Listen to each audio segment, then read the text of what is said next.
The Poké Ball, a little device everybody knows and loves that's used to capture and collect all your favorite Pokémon. Is it friend or foe? Hard to say, but we're turning it into a rug today, so welcome back to High on Rugs. As always, I've got the image pulled up on my laptop, which is hooked up to the projector, which is projecting onto the tufting cloth, which is stretched over the tufting frame.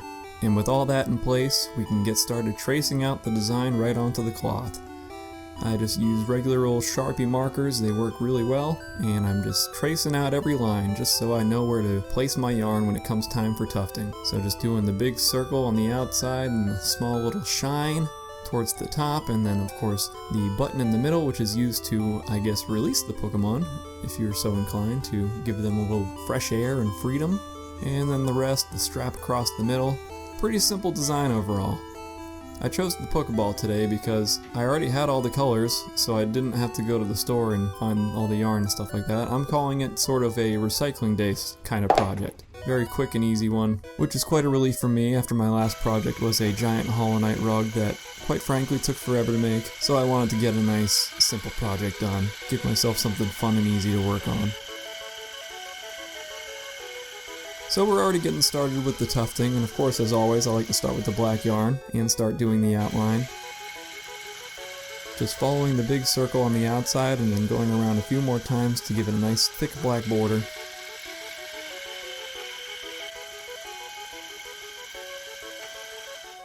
And then I went down to one thread of yarn instead of two like I usually use to do the center button, since that line is just a little bit thinner. And then moving back up to two strands for the rest of the outline, which is going to be the gray strap across the middle and the outline around the button.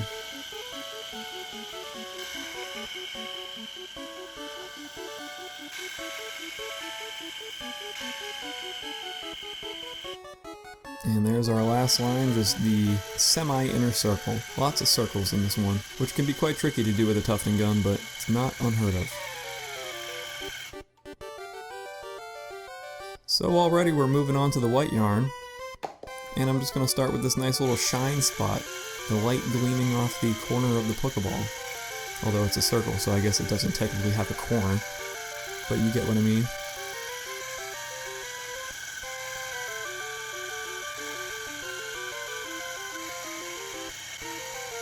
And that was easy enough. Now we're doing most of the bottom. I'm saving some gray for the very bottom to give it a little shadow, make it feel a little more 3D, a little more depth. And look at me go, just line after line, really speeding it up. Overall, I'll say this project didn't take very long. I was working on the tufting part for maybe 2 or 3 hours. Really not bad. And you can see I did leave a little bit of space between my lines. So this is not the thickest rug in the world, but it still feels very nice. Sometimes I get them a little too close together and it's, it gives the rug a very firm feel. And obviously you want your rug to be kind of soft. You just don't want to leave too much space between, otherwise then you can see obvious gaps and it just does not look professional at all. But we're already working on the gray, and like I said, we're doing the bottom of the Poké Ball to give it a little shadow. Isn't that nice? As many people know, there are a ton of variations of Poké Balls. I'm sure somebody out there could tell me exactly how many different kinds of Poké Balls there are, but for the life of me, I don't know. I'd guess there's at least over 100 different kinds throughout the series. But I wanted to go with something recognizable, the tried and true, the OG, just the red and white bottom Poké Ball. And of course, as always, I forget to color something in before switching colors, so I had to switch back to the white to do the center button and the little ring outside of the center button. But that's easy enough. And I've got a little extra gunmetal gray colored yarn left over from my last Pokemon project. And oh my god, it finally happened after all these years. After all these months, I should say. I finally flipped a skein and made it land the way it should. And all I really need the gunmetal gray color for is just the tiniest little corner of darker gray, just to give the center a little bit of shadow. And then we're moving on to a nice medium gray, and we're doing the band across the middle. Who doesn't love a nice Poké Ball? It's such an iconic design. Brings me back to 2016 when Pokemon Go came out and everybody and their mother was out catching Pokemon. We would go to the park in town and it was like there were so many people there. It was like an event. I remember at one point it was this park on the water and there's this long dock that goes out that people would fish on, and this dugong spawned out there on the water. And I swear about 250 people ran out onto that dock, including me. And then I got out there and I was like, this is a lot of weight of all these people to be standing on this dock, and I don't want to be here for when this dock gives out and we all go swimming. But I did catch the dugong and I made a very quick exit. I will say I don't play Pokemon Go anymore. I kind of was one of those trendy guys who just played it for a month or two when it came out and then shelved it. But it was a fun time. I'm sure a lot of people remember it fondly. Quite a fun summer.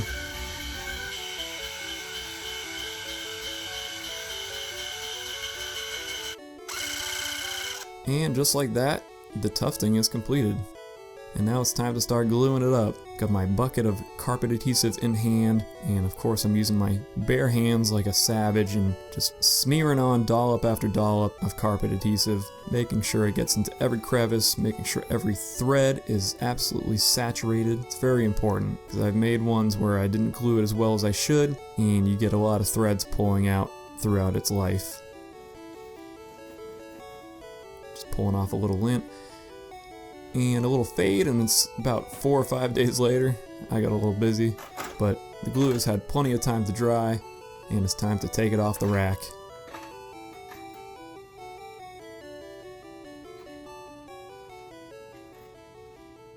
And plop it down on the floor. And now it's time to start the finishing process. Of course, as always, I like to trim off the excess cloth, giving it a buffer of around 3 inches all the way around it. And can't really do anything with the excess, so unfortunately that just gets thrown away. Try not to be wasteful, but there's always some waste. And then after it's cut out, I come back through and I cut it into nice little bite-sized sections, going about 3 or 4 inches wide all the way around. You don't want to go too wide, otherwise you're going to end up with a rug that looks like an octagon when it's supposed to be a circle. And of course we're busting out the hot glue gun and we're going to get to hot gluing it. And as always, I'm just putting a few beads of hot glue and pulling it a little bit, making sure I roll over that edge. Then get that nice waterfall effect so you can't see the backing material from atop of it. And just like that, we're all glued, and it's time to apply the backing material.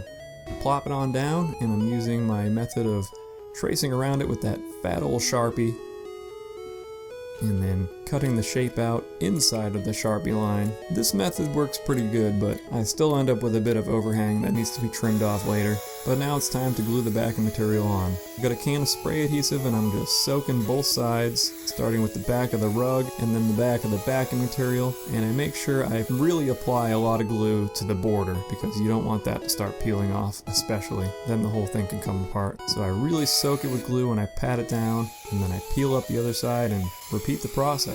Just soaking both sides, tons and tons of spray adhesive, and slapping it down. Making sure I use my hands to remove all the creases and bubbles or anything like that. And that part's always fun because I put so much glue that it just feels cold when it comes out of the can. And when that's had a few minutes to dry, I'm just coming back through with my scissors and trimming off all the excess. Coming back through, removing any hard edges to make it look very smooth and professional. And with that, we could flip it back over and start the final step, which is the shaving. Pulling out my trimmers, plugging them in, and let's get to it. Let's mow this grass. As you can see, I'm just going row by row horizontally, knocking out all the high spots, and then I'm coming back vertically and doing the same thing. Just making sure it's totally uniform, very level, no high spots, no straggly bits sticking out anywhere. Shaving up the border a little bit. And just overall trying to make it look a little pretty. And then with these smaller rugs especially, I like to come through and just shave in between every single line, really carve them out. It really hones the whole shape of everything, makes everything look so much more clean. And it's definitely worth it to spend a lot of time on this step because it can bring your rug from a 6 to a 10.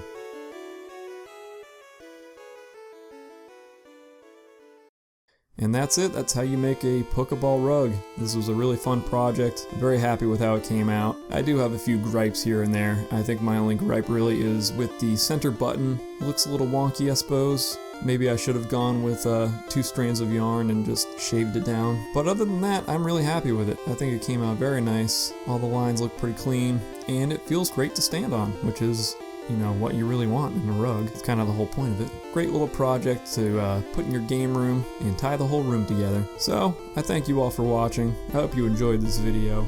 If Feel free to subscribe if you're new here, and leave me a comment, let me know what you think. And if you feel so inclined, check me out on Patreon. Until next time, I'll see you with another goofy rug. Bye-bye.